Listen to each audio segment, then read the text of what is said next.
march. We have a small but mighty contingent out here to say no to US-led war, to say no to sanctions that starve and kill the working and poor people all over the world.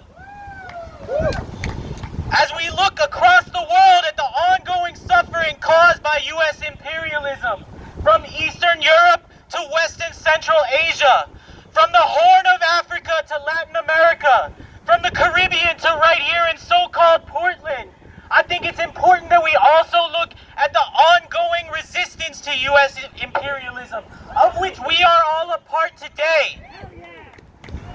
In the Philippines, there is a civil war that has been waged throughout the countryside for more than 50 years.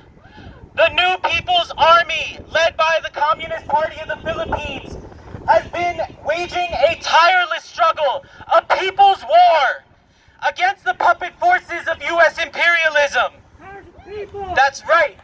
This is a struggle that is already in the process of building a new society, one in which the land and resources that are so abundant in the Philippines can actually be utilized and serve the Filipino people, rather than the interests of the imperialists and local reactionaries. As the struggle has continued and gained strength, so too have the forces of counter-revolution, especially in the form of US-backed counterinsurgency, or what they now like to call counter-terrorism. But I have to ask all of you, who are the true terrorists? Is it those who wage revolution for the good of the majority of a nation's people? No! No! Is it those who murder and torture civilians? Those who occupy farmlands in indigenous communities and sow fear in their populations? Who drop bombs from the air indiscriminately throughout the far-flung rural areas, causing displacement and death? And those bombs, those airplanes and guns and other military equipment and training, that's in large part provided by US taxpayer dollars. That's money that could be used right here in Portland for the more than 15,000 people a day who sleep outside. We could use it to improve our healthcare system. We could use it to help our public transit. And certainly to start to address the climate crisis, because I don't know if y'all know, but it's not supposed to be like this in October in Portland. Instead, it's used to fight a war against the people who actually want to solve those same problems in their country. When the US imperialists and their puppets call someone a terrorist, I think we need to ask again, who is the real terrorist? Is it the people who take up arms because they see no other path to peace and justice? Is it the people who profit from endless war? No. Is it those who serve the masses of poor and working people? No.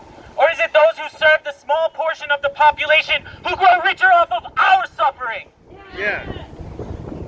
So POPs, People Organizing for Philippine Solidarity, we're currently working on a campaign, coordinating with people all over the globe to gather signatures on a petition against the unjust listing of a revolutionary named Luis Halandoni. He's on the Philippine terrorist listing as of May of this year. Luis, or affectionately known as Ka Louie or Comrade Louie, is an 87-year-old man, a former peace negotiator with the National Democratic Front of the Philippines, who's living in exile in the Netherlands. There are flyers going around. Morgan, our comrade over here, has a petition with some information, and we would be so grateful if you would sign it. We're pushing for 1 million signatures globally by December 10th, which is International Human Rights Day. Okay. Ka Louie is a man of peace, not a terrorist. Ka Louie is a revolutionary, not a terrorist. He has an incredible story. His life has been one dedicated to serving the people, especially the masses of workers and peasants in the Philippines. Please come and talk with me or one of our other organizers like Morgan with the petition, and learn more about our work in solidarity with the movement for national and social liberation in the Philippines.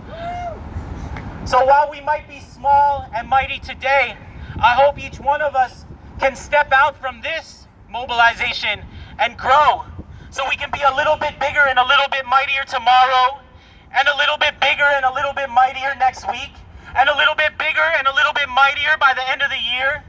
And by this time next year, let's see if we can get 4 times as many people out here to say no to U.S. war, no to occupation of indigenous lands, no to aerial bombings, no to sanctions that starve and kill the working class. So if I can, if y'all can join me, I'd like to close with a chant, one that's not on your chant sheets. When I say U.S. imperialist, y'all say #1 terrorist. U.S. imperialist! #1 terrorist! U.S. imperialist! #1 terrorist!